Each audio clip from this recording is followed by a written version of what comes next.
Well, good morning, everyone. I think I've got some few issues to iron out, and I think they're very important, and we need to know because they are just coming from the statement that was recently made by Mr. President that he's not ready to work with anyone from the opposition, and he wants just the opposition to remain on the other side as they keep watch of whatever is happening in the government. I think that's to also make them uh, perform whatever they promise the citizens that they'll do. So without any serious scrutiny, nobody will know or nobody will be there to account to them for anything that they didn't do.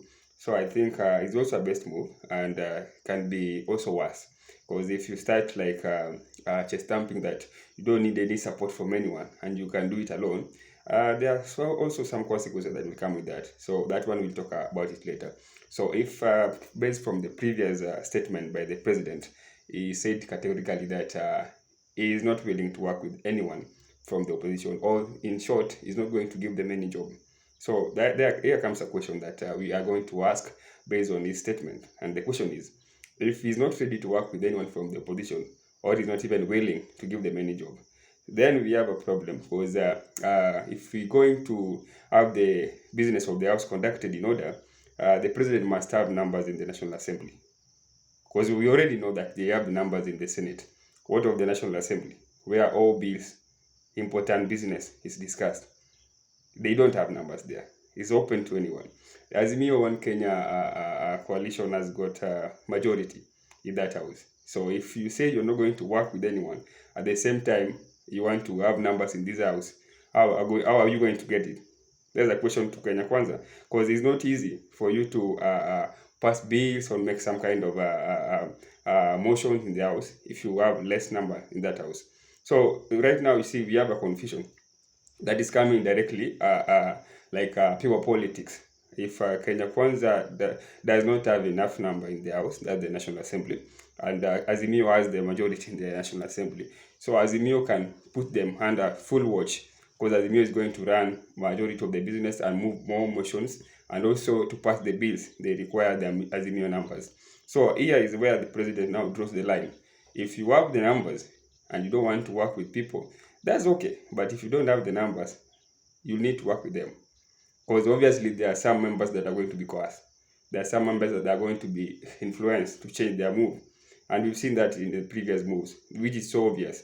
Even when they are voting in for the speakers of both houses, there are some moves that were made that were clearly that they were kind of meticulated that this must happen for us to have this, but we don't have numbers. How can we do about it? How can we do it? And we also what happened. So this is the same thing that is going to happen as the business continues. So there's nothing like we don't want like to work with members from the opposition. There are specific people that they need to influence, and they already know who to influence because there are people who are firm. Whichever thing that might happen, there are people who are very firm in their stand. So still, Kenya Kwanza will need to coerce or to influence some members from Azimio One Kenya to help them conduct the business of the house. This is a point that there is no discussion that is needed about it. So for Mr. President to come out boastfully and say that he will not work with anyone from opposition, that's a blatant lie. And we're not going to like sit down and say that, oh, they have numbers, we didn't calculate this. There's nothing there to calculate. It's very simple math. But in the Senate House, they have numbers, which is okay. So how will you conduct the business of the House, that's the National Assembly, if you have lesser number than the opposition? There's the question. What do you need to do? Yeah, as a team, if your opponent maybe outweighs you in the skills or maybe in the numbers or anything or in machineries, you need to sit down and counter-react with a better plan. And that better plan for UDA or Kenya Kwanza is to coerce some members from Azimio One Kenya coalition, which also I think will work for them because the way we see things and the way we see some of our members of parliament, most of them do not have like a firm stand when it comes to politics. They just want where there is kind of wave, where there's kind of some kind of persuasion, so that they can be grouped or be termed to be part of whatever is happening at the current times. But there are some that will not be like coerced, they will not be moved by any kind of intimidation, any kind of influence, that the people will make the opposition to look very firm and to keep us maybe updated of whatever is happening in the government.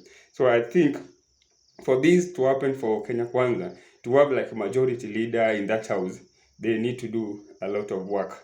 You see, the other day they were meeting in different places. They were in Naivasha, Azimio and Kenya was in Machakos. So I think where Azimio was like coming up with a plan or a structure of who to be the majority leader, minority chief whip, just in that order. And also they're also trying to confuse the public.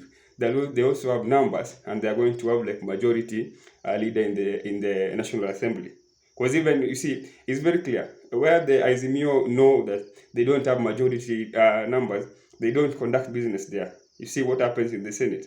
And still, they are also going not to like come up with, we have the numbers in the Senate, we can nominate majority leader in the Senate. They can't do that, because some of these are just common sense. So we need to understand this.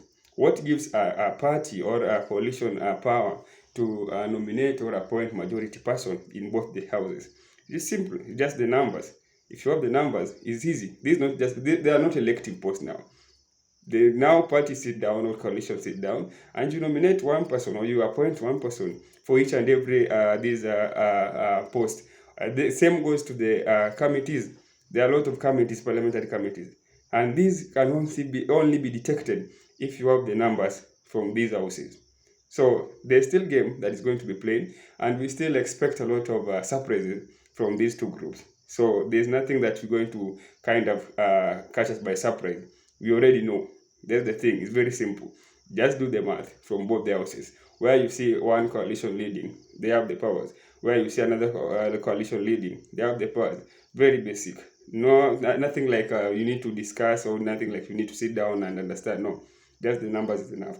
But with the numbers, people can also get influence or coerce to do the contrary, which we expect that to happen. It's very simple and basic to each and every time we have such kind of formation. So I think that's all for this this kind of statement or this kind of question, and also for the president to talk boldly like that.